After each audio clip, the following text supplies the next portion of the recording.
Assalamualaikum warahmatullahi wabarakatuh. Ulujeng ditepang daun keundeui sareng simkuring Mang Dedi Mulia Dinata. Kiwari baris medarkeun hiji carita dina judul Wirosada Jadi Jawara. Pilih ku galih anu saena singkahan kumanah anu awona anggopi unteun ugoning ulang lumampah di alam dunya. Wilujeng ngabanungan tug dugikeun ka rengsena.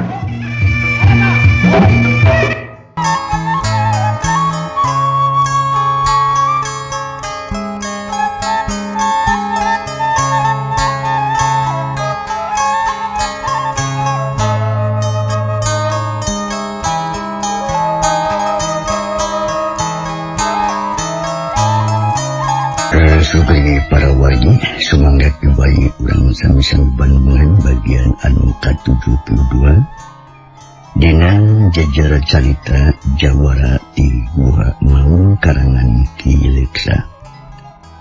Sakumaha nasna cerita dihanca peting tadi atanapi peting kamari dina bagian anu ke-71. Penderang Mang Dedi kepegatuan Cidina mangsa medarkeun kaayaan alam pasosore di wewengkon Gunung Sambung, khususna ka Panjiruyung jeung si Gagak Bodas anu kalaporan kumurkana yen bakal aya ngobrot ka tempat. Nya Panjiruyung jeung Gagak Bodas tibatan yang haripan anu rek ngobrot meuning oge ngalatih si Gagak Bodas cek Panjiruyung teh supaya panglebisana lebih undak, lebih hadek gitu nya. Tas sabot Gagak Bodas jeung guruna nyatana Panjiruyung ninggalkeun eta tempat atawa imahna. Kurung atuh ayang datang jalma duaan saha atuh nu daratang. Nya langkung tos nama mangga urang sami-sami Bandungan ku sadayana. Namun ulah kajongjongan kadi silap janela pohopan tu lali kana koncilonya. Mangga urang sami-sami pusirkeun perhatian urang kana mangsa alam harita, mangsa alam pasosore.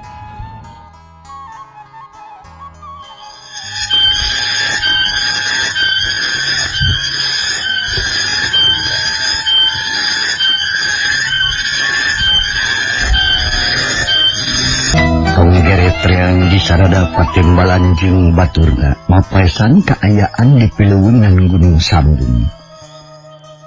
Bre aya dua tangtungan jalma kelalempang di jalan satapak huru ka eta imah. Kurang leuwih 2 jam sanggeusna eta imah ditinggalkeun ku bogana nyatana Panjiruyung jeung Gagak Bodas. Jebul aya datang ka imahna Panjiruyung. 2 tangtungan jalma nu sagedang dengan jeung pakarangan. Kawas-kawas nu tajak perang, barang jo kapakarangan reg-reg duanana aridin. Terus panon silih reret sarta silih kicipan kawas-kawas nu mere isara. Pok salasa urang harita. Panjiruyung! Gagak Bodas! Jep, jempe sakedeung. Pok deui harita. Gerak keluar! Gerak papa kaula anu baris ngayakeun baritungan jeung anjeun. Yeuh kaula di Cibendi rek minta tanggung jawab ti anjeun duaan. Ayo, gerak biji Panjiruyung. Cenah. Terus panorang-urang kana lawang imah. Tapi edas jawaban jeung teu aya nu bijil deui. Lantaran memang eta imah teh geus nyicingan. Ukur kitu we paparabotan nu aya nu teu aya hartina nu aya di dinya teh. Sakali deh tukang, si leuwih tarik, cik musa urang deui nu tayalian iwatu Wirosada.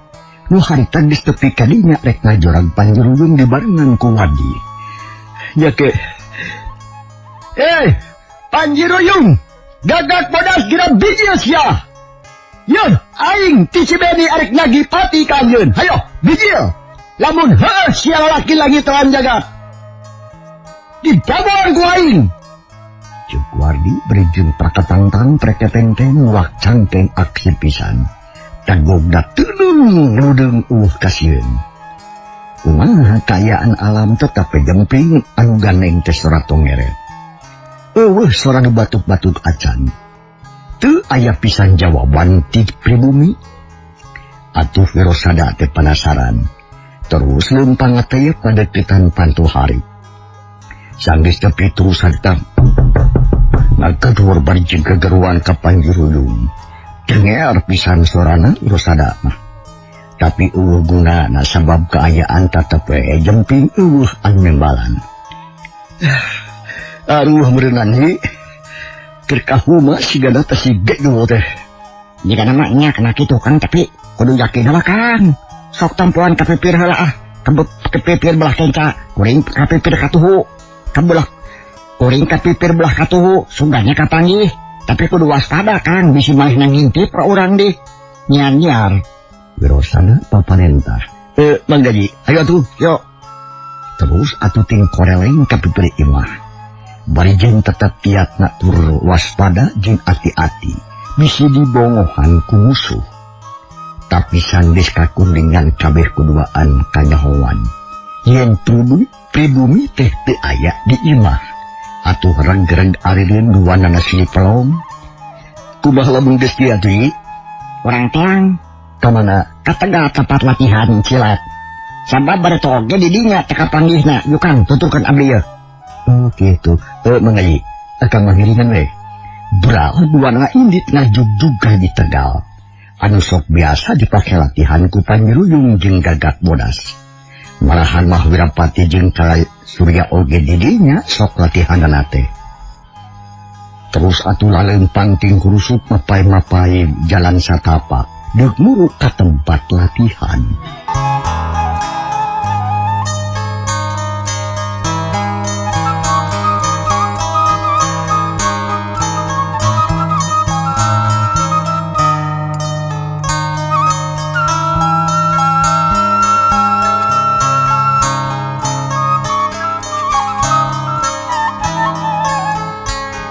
Geningan jempling, ye? Muka tuh Kang. Wardi jeung Wirosada ngomong beri jeung harita teh nguringkeun panenjona ka sakuliah ta tempat. Barang gok teh Wirosada melinggah ulem lantaran dirinya oge teh isieun. Ukur suara tongere teh anu denger disada teh ditambah ku suara dangdaungan anu katabak angin. Sok di dia latihan teh Yai atau apa di mana? Laras pisan Kang di dieu. Waktu sarung sarang abdi oge Kang di dieu tempat tante maya teh keur latihan meuli sapeting jeput Kang. Latihanana Samong. Isukna adi sarangnya ku abdi teh tapi gagal. Kumaha tu ayeuna da geuningan Ulah wakap panu harapan Kang. Kumaha? Ulah wakap panu harapan. Urang daguan heulanan. Urang intip di lembuni. Datang tuh. Dan sore kieu mah baralik tah. Sakurang-kurangna isukan mah kudu balik. Pasti datang ka imah nu tadi. Yuk balik deh Kang, ka imahna. Maksudna? Aya Kang urang intip gitu. Wirosada ngajak balik deui ka Wardi. Atuh beraduanana lalempang deui muru ka imah Panjiruyung. Nuruntug jalanna teh. Sadatangna ka imah Panjiruyung terus milihan tempat anu sakira bunyi jeung aman. Anu sakira bisa awas ka Panjiruyung jeung muridna. Harita Wirosada jeung Wardi ngahep-hep anu ngomong. Tisrikna hayang hitut ge ditahan. Nungguan kalayan sabar. Tekung selila ratata trep alam sarepna. Teu aya kadeh datang. Kaayaan telah beuki jempling. Kibari surajang kripis di sarada patembalan jeung baturna jika geus ngarti ngagantian tongeret leungit timbul sora-sora anu ilahar di sadak leuting. Teu aya nu kadenge aya jelema mah, tapi Wirosada jeung Wardi tetep ngukuhan di dinya. Teu gancang-gancang beak harapan.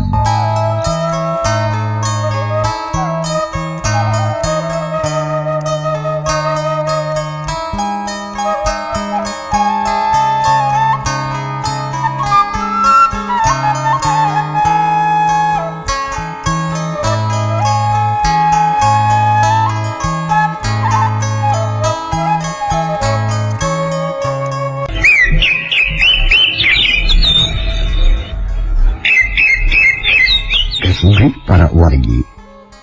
Dina ieu carita teh catur panjangna alam teuting. Nyaho-nyaho mata poe geus melepek di belah wetan. Tapi ka isu tetep teu aya anu datang. Malahan mah eueuh sora-sorana acan puguh geus ngungsi. Nya pamustungeunana mah Wirosada jeung Wardi bari jil weh tina panyumputanana.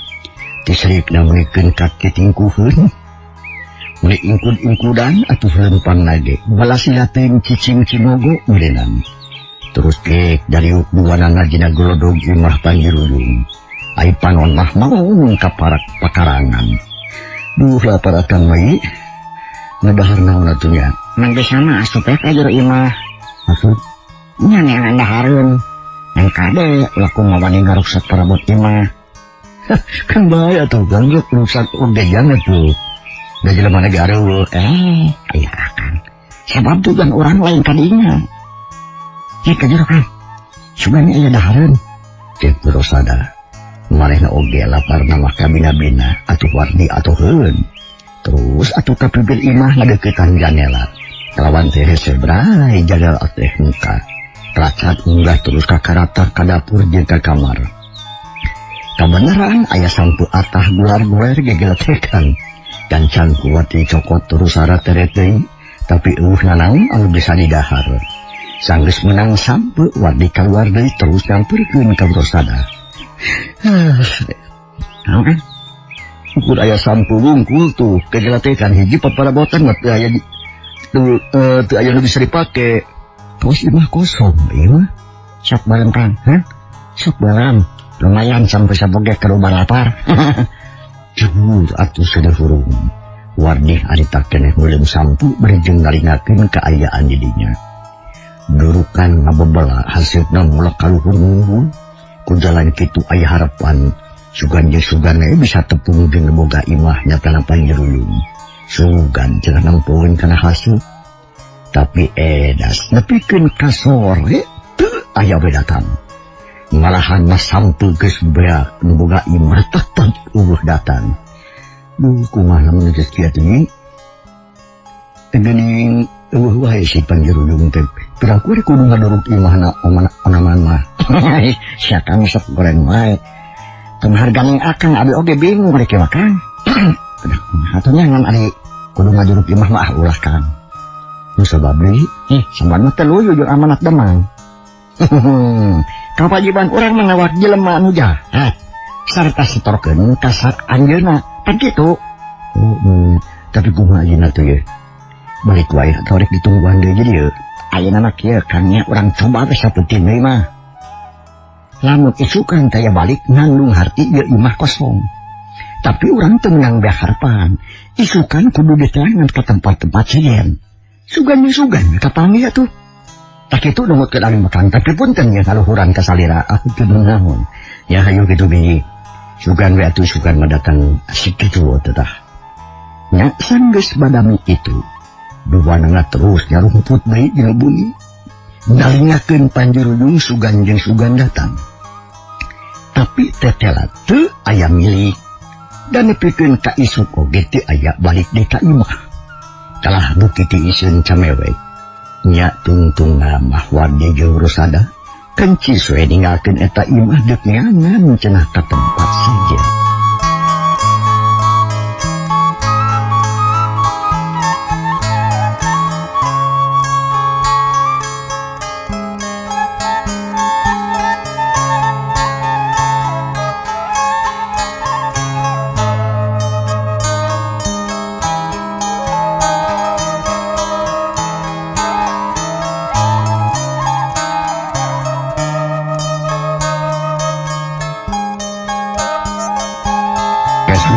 Para wargi nyerlekna waktu tegarasa beak poe jebul minggu tutup minggu datang bulan parat bulan jebul tahun ti tahun ka tahun oge asa ti kanyahoan nambahanana asa ti kanyahoan ngarayapna mangsa ieu kabeh naon tina awahing ku betah cicing di alam dunia arangan ka aya anu inget kana mangsana mulang ka alam kalanggengan. Ku tambahna mangsa, loba jalma anu boga anggapan yen umurna nambahan. Padahal mah kaundang usahanya namangurangan. Unggal poe, unggal peuting, urang teh rumaku ngadeukeutan liang kubur. Unggal poe umur dicoceng tayareureusna. Nu akhirna umur beuki nyungcung, yuswa beuki urangan. Da anu nambahan mah bilangan mangsa anu beak. Nu akhirna jalma tepikeun ka ajalna, umurna beak lain namahan. Teka rasa kaundang ringkasna mangsa dina ieu carita. Urang kocapkeun 15 tahun geus kaliwat. Rupa-rupaning kajadian lumangsung, rupa-rupaning keanehan karandapan, malahan teu kurang-kurang kajadian-kajadian matak sedih, matak nalangsa, matak tunggara, oge disalan kudu matak gumbira. Dina sajeroning sakitu taun, kademangan Cibendi teu boleh diganggu ku garung-garung anu nagoda kana katentreman jalma rea. Loba bangsa tu nambahan riweuh kana zaman. Sajalan jeung majuna para garung jeung jalma jahat sejenna. Putra-putra menak di Cibendi oge nambahan, sarta nu cikal geus ngagedean. Putra Gen Purwa geus nincak kana umur 18 jalan. Putra Wirosada nincak kana 17 jalan. Kitu deui anak Nurkana, anak Wirapati, jeung anak Kalasurya. Pokona mah pangesidurnya terus nambahan. Ya kocapning ieu carita dina hiji mangsa nyatana di lembur Ciwalagar. Ya sugri para wargi, kocapning dina hiji mangsa harita teh di lembur Ciwalagar kacida pisan ramena. Naon sababna? Lantaran aya nu keur hajat ngawinkeun. Sarengkeun di imah Wirapati mah aya nu ngariung keur badami bangun karya pisan. Eta nu ngariung nyatana Wirapati jeung Kalasurya kasemahan ku Gagak Bodas di Gunung Sambung.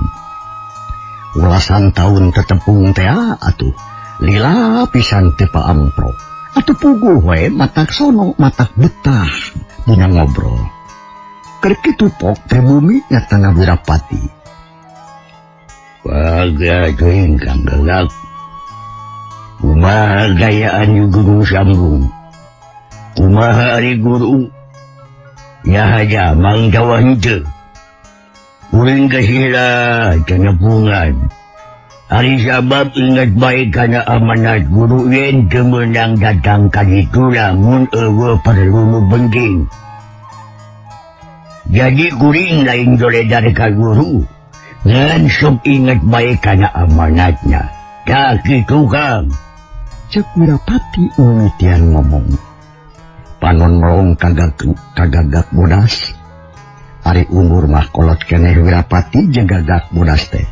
Cenah eta ngaakangkeun pedah Gagak Bodas. Murid anu pangheulana nu aya di dinya, nu marangan ka Panjirulung. Pangawakanana mah geus rada jauh bedana jeung pareto. Ari sabab bulasan taun diwara dipeuseuh digemeng ku Panjirulung. Terus-terusan digelir ku rupa-rupaning ilmu panemu jampe pamake pangabisa nu arane.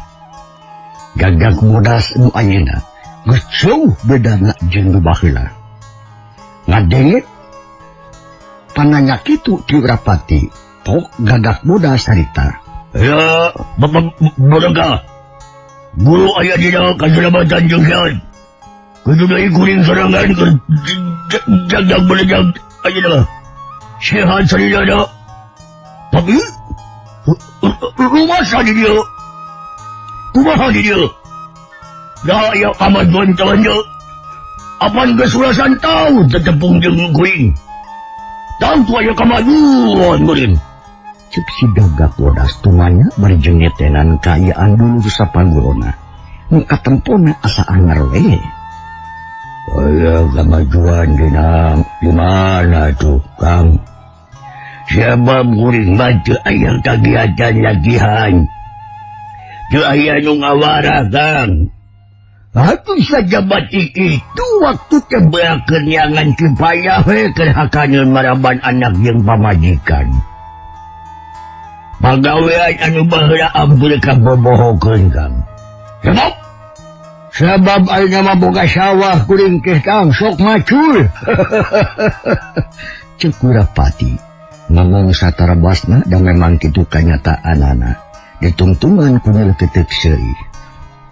Eta kebajuan tadi sabab akaba geus urang geus dapak jeung boga tujuan sedangkeun kuring hayang boga pamajikan ge teu laksana we da pirakur kudu kawin ka eme onaman sabab loba harangan jeung ngaguan wae mola mah kuring boga riwayat nu matak jengke berhari Riwayat naon Kang? Basa menang awewe alias nikang ayo ngarebut. Da anu ngarebut na ti Allah doy iwati urang Cibeni. Mutang tu anu disebut Demang Purwata Tasyolak. Betul Kang. Si Gagak Bodas jigan hande pisan sarta paromana ngajambarkeun anu sedih campur jeung keheul. Oh. Jadi boga balitungan jeung Demang Purwaya. Boga! Luas. Boga balitungan jeung manehna. Ditamadi ku balitungan jeung sieu sada. Kuring kun surubuh ku manehna. Ayeuna arek bayar sarta puasa kalian. Tidak modal sekalian maksud saya. Maksud kuring pangdatang kalian madak. Ngahajakan aja, rek ngajak padami jeung si lain. Cek Gagak Bodas bari ngaresepkeun sinapna. Ari ngomong teu bisa laun dengan stuman ti baheula. Panon rutret ka Wirapati jeung ka Kalasurya. Pok Kalasurya harita. Kumaha ieu teh maksad akang teh atuh. Jeung deui kumaha ceuk guru. Kieu.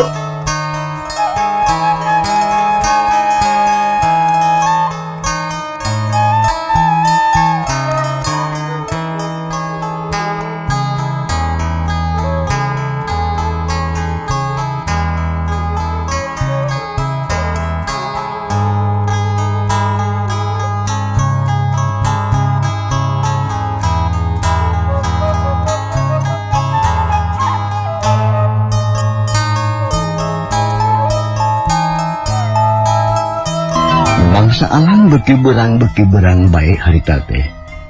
Sedengkeun atuh anu ngarobrol beki upak bae pop si Gagak Bodas harita. Ge. Kuring diutus jeung dipercaya ku guru. Pikeun. Ngarengsikeun ieu masalah. Sekaligus boga kewajiban pikeun numpas musuh-musuh ajeun. Kahiji si Demang Purwa, kedua si Wirosada, katilu Suwardi ditambah ku balan-balannya. Iya kami menjadi tanggung jawab urang bikin ngarengsikeunana. Sebab urang geus dewasa malah leuwih ti dewasa ayeuna mah. Ya berat pisan. Terus kumaha? Cek Wirapati nengklokan. Gini. Uya. Ya sok. Rencana kuring dia. Ayeuna urang ngayakeun kaributan di Cibeni. Urang ngarebut kademangan. Urang ngarebut kademangan. Ya. Urang awut-awut sagarubana. Guru boga cita-cita hayang jadi Demang. Tapi kudu jalan demit. Urang kudu bisa ngadu dembakan dulur-dulur si Demang Purwa. Kumaha carana? Carana urang ngoro simurkana. Sina berontak kalian sudah. Tak gitu. Cek si Gagak Bodas ngomongna ceria pisan berjeng toleh rutret kanuduaan Dina ngomong nepikeun ka ceret-ceret we jeung boga sifat gagap. Ari Wirapati unggut-unggutan. Kala Surya narik napas jeropok harita kala Surya. Bisa kitu.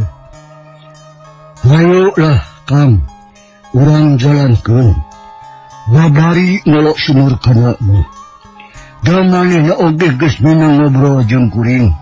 Yen hayang Malaspati cenah kademang Purwa nagih pati bapana pan paeh nanti kumanehna baheula.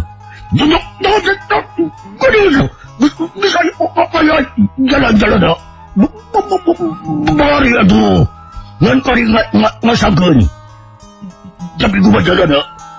Sama bayang rikip bari jeung hasil. Tuan mah. Aina pisan urang tepungan we simur kana. Keheula atuh.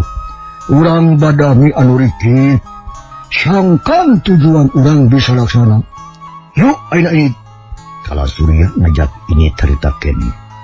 Sabab mana oge hayang gara-gara Malaspati ka musuh-musuhna nu aya di Kademangan Cibendi.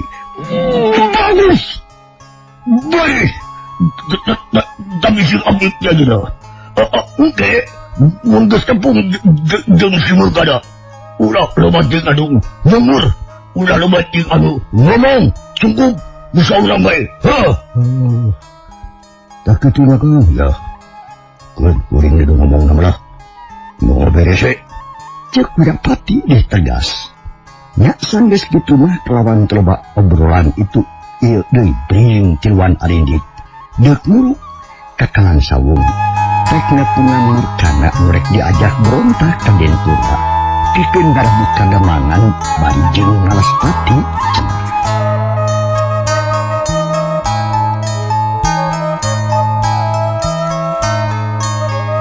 Kasubri para wargi banglu salampahanana Wirapati kala Surya dibarengan ku si Gagak Bodas nu deuk nguru ka paguron Kalang Sawung.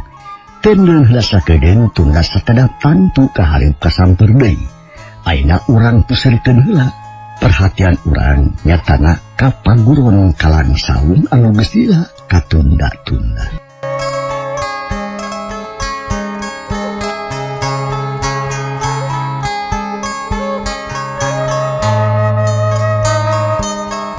Resepna sorak manuk diselang hayam jago pelung kongkorong menipatin kelebung mata kelar jeung mata kuaas.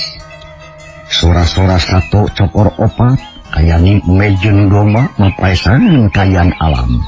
Sakali-kalian sok kadenge sora anjing anu ngagogog jigana bae keur pasiajeng ucing. Harita di paguron Kalang Sawung sarua deh keur ngayakeun babadamian. Murkana ngariung jeung si Jamid katut anak buahna nu sejen nyawalakeun urusan kamajuan paguron anu tibareto asa tatap we jiga kitu teu maju-maju malahan mah kalah asa mundur geus loba murid-murid anu kalabur teu puguh-puguh.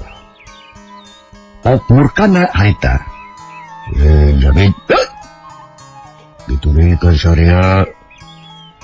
Ayeuna urang teh kudu mikir anu leuwih asap. Lantaran keayaan paguron teh lain maju kalah mundur. Tah kulantaran kitu Jamil. Ya. Kitu deui. Kasararea. Ayeuna urang teh kudu mikir anu leuwih asap. Naon sababna? Lantaran keayaan paguron lain maju kalah mundur sababaraha lengkah bisa diukur. Kakulantaran gitu, urang Surya kudu bisa ngamian ieu kagagalan, sarta kudu bisa ngamajukeun di paguron. Tapi pikeun ngajalankeun eta tujuan. Urang kudunya heula kana sabab musababna. Nah naon anu ngalantarankeun kieu teh? Tah ieu. Urang pikiran ku Surya. Sarta ieu pisan anu jadi sababna. pangna kuring ngajak madami kasaya teh. Anak buah anak Nusatya haritangan saukur si Jamid anu dipercaya. Ngadenge pananya kitu. Tok si Jamid. Ngajang, kedah dipikiran dari teh. Sabab mua ayat tungtungna ari diantep bae mah Jajang. Mangga lajengkeun nah kedah kumaha atanapi kedah kumaha kedahna ieu. Jajang. Uring rek nanya heula ka sarerea. Sangkan ngabudakeun istri hate atawa hiji pamadegan gunaan hal ieu cik saha nyaho. Naon anu jadi sababna pangna loba murid anu kabur? Jawab heula eta.